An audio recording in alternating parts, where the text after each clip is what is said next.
नमस्कार, मानवीच किचनमध्ये तुम्हा सर्वांचं स्वागत आहे. आज आपण भेंडीची सुटसुटीत अशी भाजी बघणार आहोत. तर त्यासाठी इथे मी पाव किलो भेंडी घेतलेली आहेत आणि भेंडीची भाजी म्हटलं की ती चिकचिकीत होते, चिवट होते, तर चिकटपणा त्याचा कमी होत नाही. त्यासाठी मी काही व्हिडिओमध्ये टिप्स सांगितलेल्या आहेत. तर ही भेंडीची भाजी बनविण्यासाठी इथे ही भेंडी मी स्वच्छ धुवून ती पुसून घेतलेली आहेत आणि पुसून घेतल्यानंतरच भेंडी आपल्याला ही चिरून घ्यायची आहे. तर इथे मी ही थोडीशी भेंडी बाजूला करून घेते आणि चिरून घेते. तर चिरतेवेळी त्याची दोन्ही टोकं कापून घ्यायची आहेत, पुढची मागची. त्यानंतर भेंडी अशा प्रकारे चिरून घ्यायची आहेत. एकदम भेंडी पातळ चिरायची नाही आहे, थोडी मोठी तुकडे करायचे आहेत. कारण भेंडी भाजतेवेळी ना ते एकदम मऊ होतात, नंतर भाजी बनवल्यावर एकदम मऊ पडते. तर हे बघा, अशा प्रकारे ही भेंडी मी कापून घेतली आहे आणि कापतेवेळी ती चेक करायची. कधीकधी भेंडी आतून खराबी असते. तर अशा प्रकारे मी सगळी भेंडी इथे मी कापून घेते.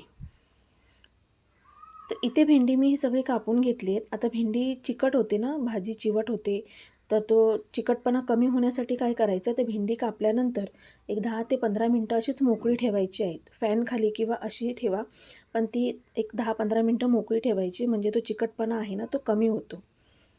आता इथे मी गॅसवरती तवा ठेवलेला आहे आणि ही भेंडी तव्यावरती घालून आपल्याला एक 2 ते 3 मिनटं ही भेंडी परतून घ्यायची आहे. हे पहा, तुम्ही इथे पाहू शकता 10 ते 15 मिनटं भेंडी अशीच मोकळी ठेवल्यामुळे तो चिकटपणा होता तो कमी झाला. अजिबात हाताला भेंडी चिपकत नाही आहेत. तर ही व्यवस्थित अशी भाजून घ्यायची आहेत आपल्याला. 1-2 मिनटं आपल्याला ही भेंडी भाजून घ्यायची आहे.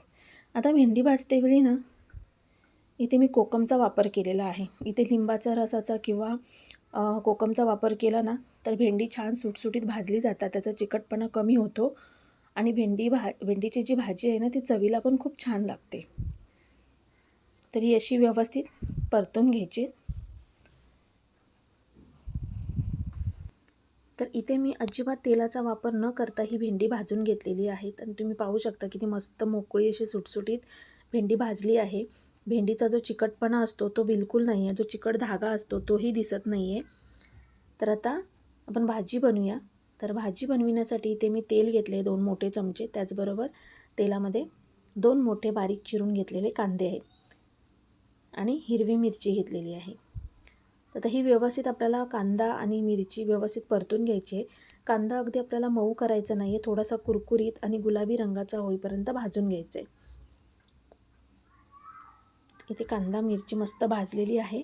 आत्ता आपण याच्यामध्ये घालूया जी भाजून घेतलेली भेंडी. पण मी भेंडी भाजतेवेळी जे कोकम घातले होते ना ते मी कोकम आत्ता काढून घेतलेत, कारण भाजी जास्त आंबट होऊ शकते त्यासाठी.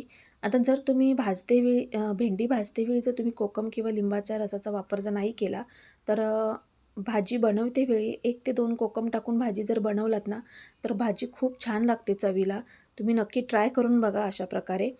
त्याचबरोबर आता आपण या भाजीमध्ये घालणार आहोत चवीपुरतं थोडंसं मीठ आणि हळद. आता हे हळद आणि मीठ घालून झाल्यानंतर आपल्याला 1-2 मिनटं भाजी वाफवून घ्यायची आहे, म्हणजे जे मीठ आहे ना ते व्यवस्थित भाजीला लागलं जाईल. तर आता इथे भाजी माझी बनवून झालेली आहे.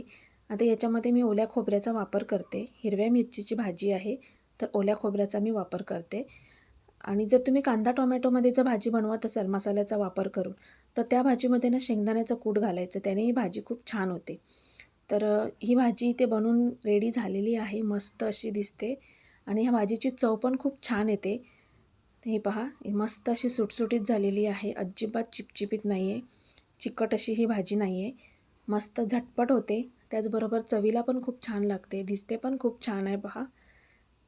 तर तुम्ही नक्की ही रेसिपी ट्राय करून बघा आणि व्हिडिओ आवडला असेल तर व्हिडिओला लाईक करा, शेअर करा आणि मानवीच किचन या यूट्यूब चॅनलला सबस्क्राईब करा. त्याचबरोबर भेंडीची भाजी तुम्ही बनवूनही बघा आणि मला कमेंट करून सांगा. थँक्यू.